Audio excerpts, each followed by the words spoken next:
Assalamualaikum warahmatullahi wabarakatuh. Video kali ini kita akan melihat bagaimana desain pembelajaran yang dilakukan oleh kelompok 1. Selamat menyaksikan. Assalamualaikum warahmatullahi wabarakatuh. Kami dari perwakilan kelompok 1 dengan tema Al-Quran dan Hadis sebagai pedomanku. Maka dari itu, Jangan lupa like, komen, Unsubscribe. subscribe.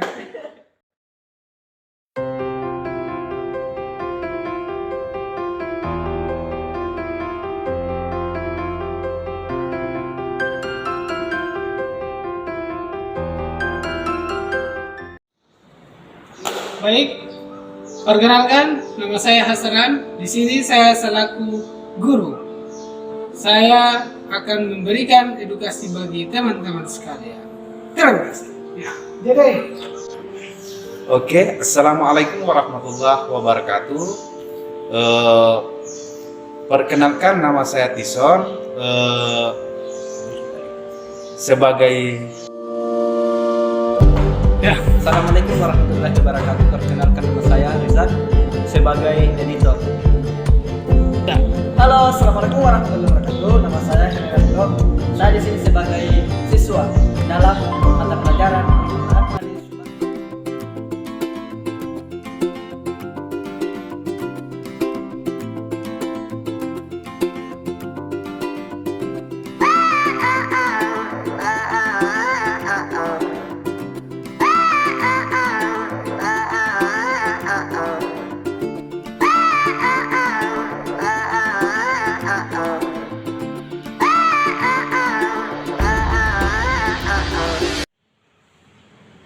Bismillahirrahmanirrahim.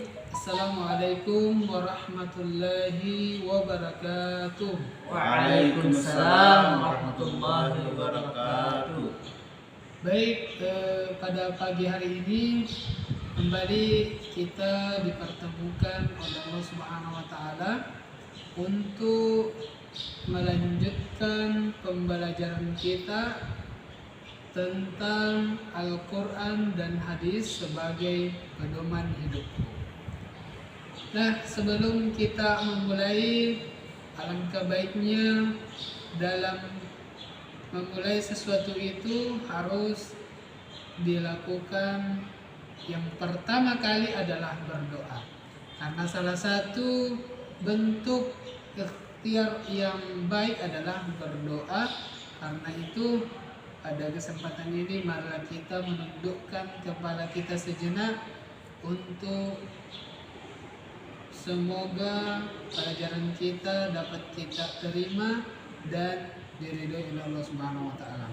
Berdoa dimulai.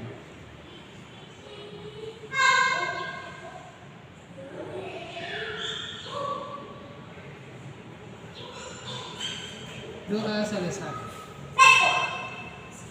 Baik, pada kesempatan ini kita akan melanjutkan pelajaran kita tentang Al-Quran. Untuk pembelajaran hadis itu akan kita pelajari di pertemuan yang akan datang. Nah, berbicara tentang Al-Quran dari teman-teman, tahu tidak sebelum Al-Quran itu ada kitab terdahulu yang mendahului Al-Quran.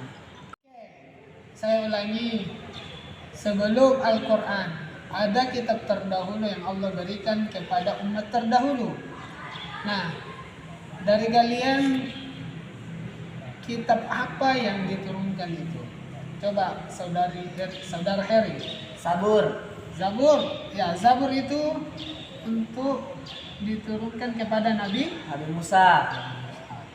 Al-Quran diturunkan kepada Nabi Muhammad.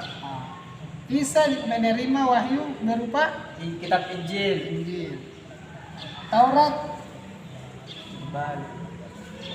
Nabi Terbanyak. Nabi Musa. Nabi Musa. Oke. Oke, itu dari sekian kitab terdahulu Yang pertama tadi Kitab Taurat, Taurat diturunkan kepada Nabi Musa, Kitab Zabur diturunkan kepada Nabi Nabi Daud. Injil diturunkan kepada Nabi Isa dan alaihissalam. Al-Quran diturunkan kepada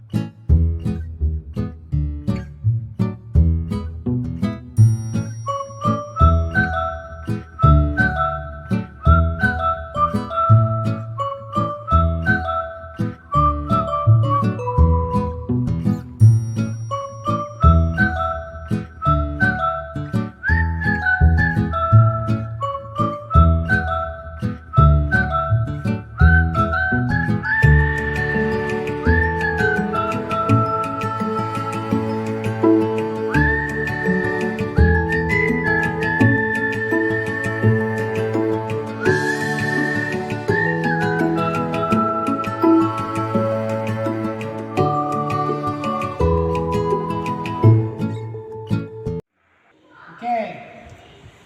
Menurut kalian, pelajaran kita hari ini tentang Al-Quran. Apa yang terlintas di benak kalian? Al-Quran itu adalah apa? Coba saudara Heri dulu. Adalah sebuah kitabullah yang diturunkan oleh Allah Subhanahu wa taala kepada Nabi Muhammad SAW untuk dijadikan sebagai pedoman untuk umatnya.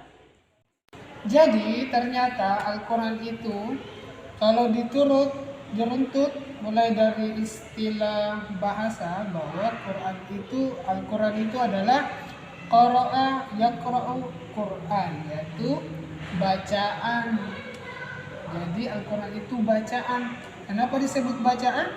Karena Al-Quran memang berupa kitab yang dibaca oleh kaum muslimin pada umumnya, dijadikan sebagai pedoman. Nah, secara istilah Al-Quran adalah kitab Allah yang diwahyukan kepada Nabi Muhammad SAW untuk dijadikan pedoman yang diterima oleh Nabi Muhammad SAW di Gua Hira, yang mana membacanya akan mendapatkan pahala di sisi Allah Subhanahu wa Ta'ala.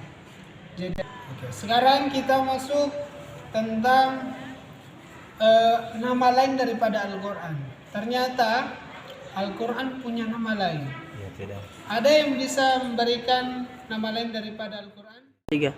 Nama-nama lain Al-Quran itu ada yang pertama Al-Huda yang artinya Al-Quran sebagai petunjuk seluruh umat manusia. Yang kedua Al-Furqan artinya Al-Quran sebagai pembeda antara yang baik dan yang batil. Yang ketiga As-Sifa artinya Al-Quran sebagai penawar obat penenang hati.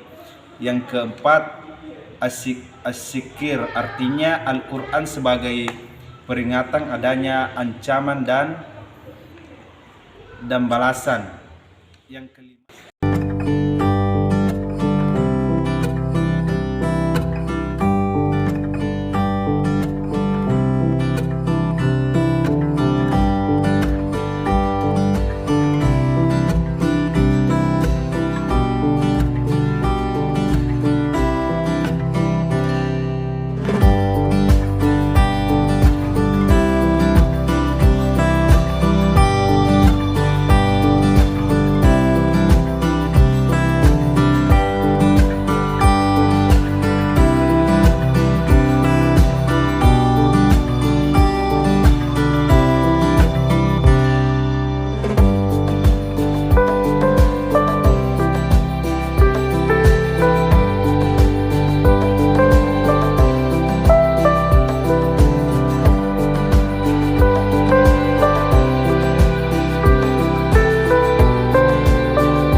sudah disebutkan oleh saudara Tison. Oke, selanjutnya kita masuk ke dalam apa yang terkandung di dalam Al-Quran itu. Apa saja yang terkandung dalam Al-Quran itu. Nah, perlu diketahui bersama bahwa Al-Quran itu terdiri dari 6.000, ada riwayat mengatakan. Ada yang tahu apa saja isi dalam Al-Quran itu? Ya. Pak, itu yang pertama itu tentang akidah. Tahu keimanan. Yang kedua itu ada itu ibadah. Yang ketiga itu tentang akhlak. Adapun yang ketiga itu adalah akhlak. Adapun yang keempat itu tentang muamalah. Nah, terus yang kelima itu adalah tentang qisas. Oke, itu adalah isi yang terkandung dalam Al-Quran yang sudah disampaikan oleh saudara atau teman kita Heri. Nah, selanjutnya untuk pertemuan ini, karena kita punya waktu yang sedikit, kita langsung pada apa yang bisa kalian tangkap dari pelajaran kita hari ini. Nah, untuk itu saya akan mengevaluasi dari penyampaian yang berkenan dengan Al-Quran. 1. Pertanyaan ditujukan kepada saudara Tison. Apakah Anda yakin bahwa hidup kita akan lebih terarah dengan berpedoman kepada Al-Quran dan hadis? Yakin. Kenapa? Hidup kita terarah, kenapa? Karena dengan Al-Quran kita akan menjadi lebih baik. Oke, Hari. Ketika kita yakin bahwa Rasulullah SAW meninggalkan wasiat terbesar bagi kita yaitu Al-Quran dan hadis, maka apa yang akan memberikan? Adapun wasiat yang ditinggalkan oleh Nabi Muhammad SAW yaitu Al-Quran dan hadis sebagai pedoman kehidupan kita. Oke, itulah tadi beberapa penjelasan dari pertemuan hari ini. Untuk itu pertemuan selanjutnya kita akan membahas tentang hadis. Oleh itu, marilah kita menutup pertemuan kita dengan membaca hamdalah. Alhamdulillah.